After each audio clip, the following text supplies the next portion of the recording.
আজকের এই ছোট্ট ভিডিওটি শুধুমাত্র সিটিখানবাসীর জন্য, বিশেষ করে তাদের জন্য যারা দেশের বাইরে কিংবা জীবনের ব্যস্ততার বেড়াজালে আটকে পড়ে আজ নানা জায়গায় কর্মব্যস্ত, যাদের চোখে কতদিন ধরে দেখা হয় না প্রিয় জন্মভূমি, প্রিয় সেই জায়গাগুলো যেখানে শৈশব আর কৈশোরের অমূল্য মুহূর্তগুলো কাটানো। সেই প্রিয় জায়গাগুলো নিজ চোখে দেখা আজ যেন স্বপ্নের মতো। কতদিন হয়ে গেল সেই চেনা পথ ধরে হাঁটা হয় না, রাস্তায় দাঁড়িয়ে গল্প করা হয় না। এই পথ, এই রাস্তা একসময় কত গল্প আর কত আড্ডায় আমরা ব্যস্ত করে রাখতাম। আজ মনে হয় রাস্তাটাই আমাদের খুঁজে বেড়ায়। কোথায় হারিয়ে গেলাম আমরা? কোথায় হারিয়ে গেল সেই মানুষগুলো যারা রাত 1টা পর্যন্ত পাহারা দিত আমাদের গল্পের আসরকে? চায়ের দোকান বন্ধ করার সময় ঘনিয়ে আসতো, তবু দোকান আর বন্ধ হতো না। বাড়ি কি করব, আর একটু গল্প করি। চা খেতে খেতে জমে উঠত সারাদিনের কথার ফুলঝুরি। আজ সেই সব স্মৃতি নীরবে কাঁদে। জানি না ঠিক কতদিন পর আবার সেই চায়ের দোকানের আড্ডায় প্রিয় মানুষগুলোর দেখা পাবো, আর কতদিন এভাবে অপেক্ষার প্রহর গুনতে হবে। এই পথ, এই রাস্তা, এই দোকান আপনার কাছে সাধারণ কিছু হতে পারে, কিন্তু যাদের এখানে শৈশব, কৈশোর এবং বেড়ে ওঠা, তাদের কাছে এগুলো শুধু রাস্তা বা দোকান নয়, এগুলো এক একটা অনুভূতি, এক একটা জীবনের গল্প।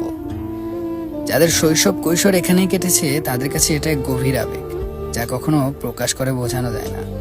দূরে চলে গেলে নিজের অজান্তেই চোখের কোণে জমে ওঠে এক ফোঁটা নীরব জল। দূর থেকে ফোনের স্ক্রিনে নিজের জন্মভূমিটাকে দেখলে বুকের ভেতরটা হঠাৎ কেঁপে ওঠে। মনে হয় এই বুঝি দৌড়ে ছুটে চলে যাই, কিন্তু বাস্তবতার জটিল বেড়াজালে পা যে শক্ত করে বাঁধা। ইচ্ছে থাকলেও এখন আর সেই চেনা শহরে ফেরা হয় না। তাই স্মৃতিগুলোকে যত্ন করে তুলে রেখেছি ডায়েরির কোনো এক নীরব পাতায়। যখন খুব বেশি মন খারাপ হয়, তখন ফিরে যেতে ইচ্ছে করে অসম্ভবভাবে। তখন ডায়েরিটা খুলে আলতো করে হাত বুলিয়ে দিই, পাতার ভাঁজে ভাঁজে লুকিয়ে থাকা সেই দিনগুলোকে ছুঁয়ে দেখি। যত সময় এগিয়ে যায়, আমাদের বাড়ি ফেরার পথ যেন ততটাই দীর্ঘ হয়ে ওঠে।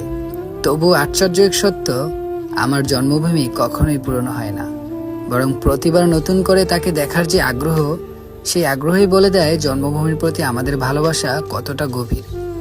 সময় বদলায়, মানুষ বদলায়, জীবন বদলায়, কিন্তু জন্মভূমির প্রতি টানটা ঠিক আগের মতোই অটুট থাকে। আমার কিছু শ্রদ্ধেয় বড় ভাই এবং প্রিয় বন্ধুদের জন্যই আজকের এই ভিডিও তৈরি করা।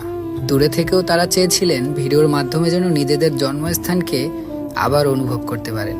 জানি না সেই অনুভূতি কতটা সুন্দরভাবে তুলে ধরতে পেরেছি, তবে এটুকু বলতে পারি, মনের গভীরে জমে থাকা সব আবেগ আর ভালোবাসা দিয়েই এই প্রয়াস। এই ভিডিওটি তাদের জন্য যাদের শিকড় মাটিতে প্রথিত, দূরত্ব যাদের আলাদা করতে পারেনি জন্মভূমির ভালোবাসা থেকে।